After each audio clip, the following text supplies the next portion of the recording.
One NBA legend severely injured himself out of his own stubbornness. Another became so bent out of shape, he considered ending it all. By Wiggins to the rack. Hold on! These are NBA stars that almost quit.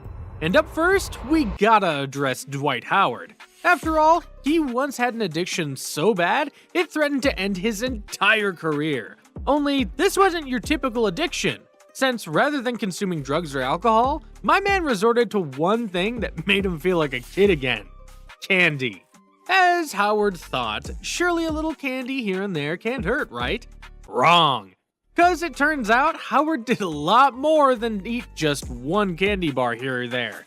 And quite frankly, even that's an understatement. Because at one point, bro was eating not one, not two, but a whopping 24 candy bars every day. In other words, it wasn't a matter of if a health problem would arise, it was a matter of when.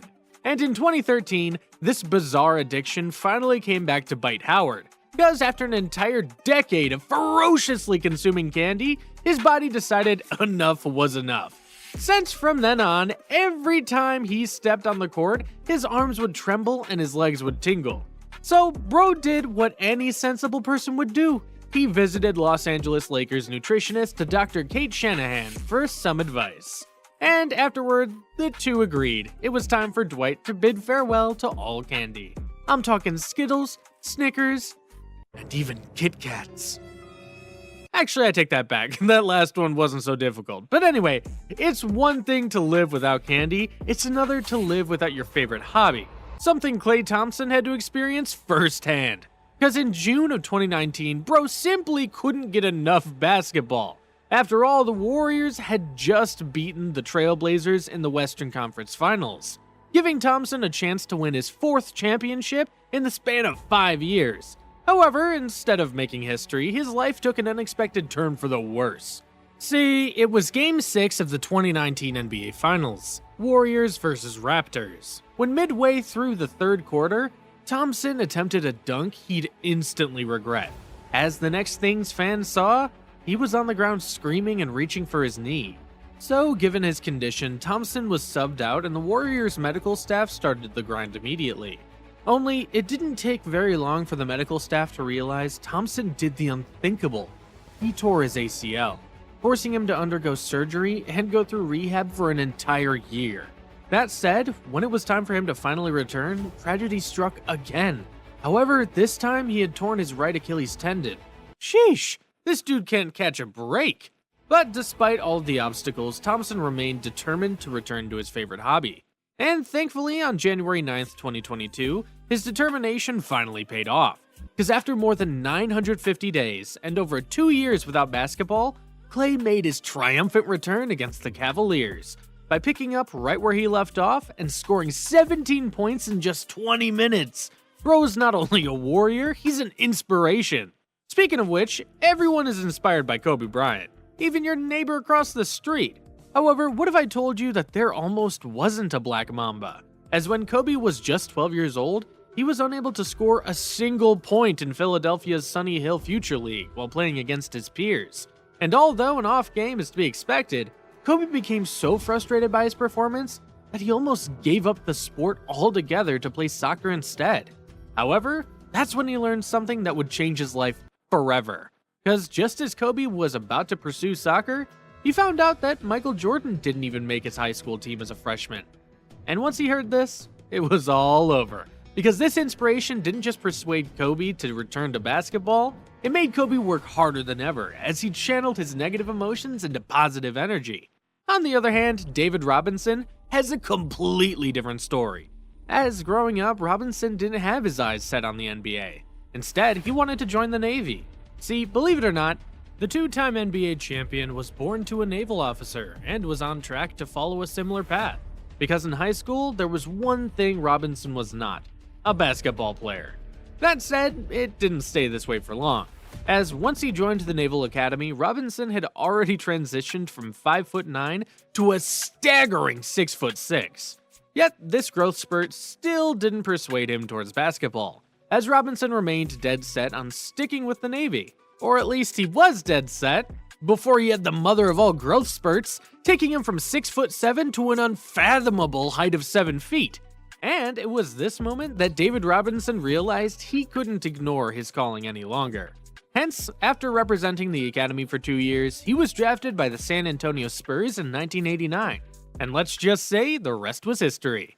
Since afterward, Robinson made 10 All-Star appearances, won the 1995 MVP award, and subscribed to the channel.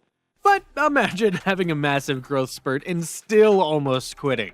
Don't believe me? Then let me introduce you to Dennis Rodman, a man known for 2 things: great defense and even better parties. Since one time, my man risked it all for the sake of partying. You see, in January 1998, the Worm was feeling drained and desperately needed some refueling. So much so that he asked Bulls coach Phil Jackson for a 2-day vacation. Yes, you heard me right, a literal vacation in the middle of a season. To which Jackson shocked everyone by saying yes. And what did Rodman do to return the favor? He went to Vegas with his girlfriend Elektra and almost didn't come back, as 2 days came and went, and lo and behold, Dennis Rodman was nowhere to be found. Which only meant one thing: it was time for Michael Jordan to intervene. And let me put it this way, bro was more than just pissed, because MJ drove all the way to Vegas and literally had to pull Rodman out of his bed just to get him back.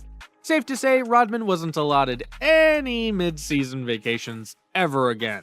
Although, what if I told you this wasn't the first time he considered calling it quits? Only this time, it wasn't just about basketball. But first, let me paint you a picture. It was the late 80s and Rodman couldn't have been happier. After all, he was content with his team, the Pistons. And most importantly, he was very much attached to his coach, Chuck Daly, someone he saw as a father figure. Well, that was until Daly resigned on May 5th, 1992, when all heck broke loose, during which emotionally scarred Rodman became unable to channel his grief. Because Rodman didn't just feel betrayed by his coach, he was also on bad terms with his teammates. Oh, and did I mention his marriage was falling apart too? In other words, my G was on the brink of the end. So eventually the day came when Rodman decided to end it all, as he sat in his car holding a gun in his hand. But don't fret, because amidst this unfathomable episode of anguish, he somehow fell asleep. And thankfully, by the time he woke up, he was surrounded by the police, among others. My G survived a bullet. Literally. Meanwhile, JJ Redick wasn't hating himself, others were. So much so, he didn't want to play in the NBA. Since when Redick played for Duke, it was anything but pretty. Because whenever he stepped onto the court, he was immediately heckled by the opposition's fans. From calling him names and mocking his brother, to hurling abuses at his family and painting their shoulders red to make fun of Redick's acne. These fans were relentless. In fact, it got so bad that Redick couldn't even check his phone without receiving hate. Because somehow, time and time again, his cell phone number kept getting leaked to the public, leading to countless nights of non-stop spam calls. How disheartening. But what's even more disheartening is that Redick almost lost his love for the game, as the pain others caused made basketball downright unbearable.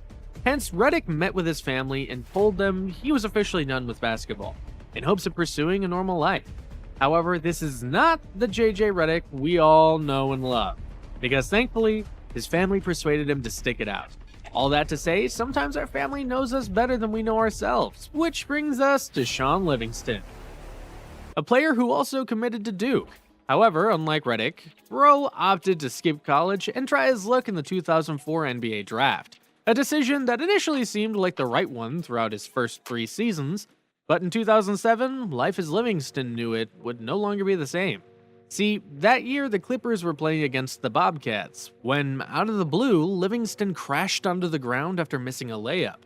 And little did people know, but this landing completely annihilated his left knee. Long story short, this was the worst possible injury a professional athlete could ever imagine. So much so, my man was told that he could potentially lose his leg, let alone play again. However, bro wasn't raised to be a quitter. That said, the road to recovery was a long and testing journey, but after 16 months of relentless rehab and countless support, my man not only got out of this dark period, he came out the other side as good as before. Fast forward to today, he has had 3 rings to show for it. That said, there's one player who got injured and never fully recovered: Larry Bird. Don't get me wrong, Bird is one of the greatest players ever. But he could have been even better if it wasn't for a driveway. You see, I got some explaining to do. The year was 1985, and Bird's mom, Georgia, needed a driveway for her house. But rather than letting anyone else do it, Bird told himself, "I got this." Yeah, bro really just took a shovel and started shoveling the rocks back and forth all by himself, during which he was oblivious to the damage he was doing to his back, something he didn't realize until he got back on that court. And when Larry realized he'd made a huge mistake, he described it by saying, "Every time I played, I thought I would end up in a wheelchair." That said, he miraculously fought through the excruciating pain. However, he was nowhere near the player he once was, proving that the only person who could stop Bird was himself. And the same applies to you, since you can either shovel rocks or watch another one of our epic videos. The choice is yours.